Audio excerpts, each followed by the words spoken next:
Ang pagsubok ay bahagi lamang ng buhay, ang nagiging dahilan na maging matibay at huwag sumuko sa laban ng buhay.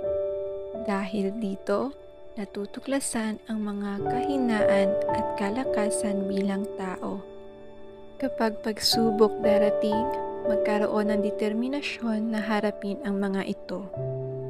Pagsubok ay nagdadala ng mga aral sa buhay na may malaki at malalim na epekto sa buhay ng bawat isa. Bawat isa ay may kanya-kanyang laban sa buhay. Bawat isa ay natututo sa buhay. Bawat isa ay nalalampasan ang mga pagsubok o hamon. Bawat isa ay nagkakaroon ng lakas ng loob.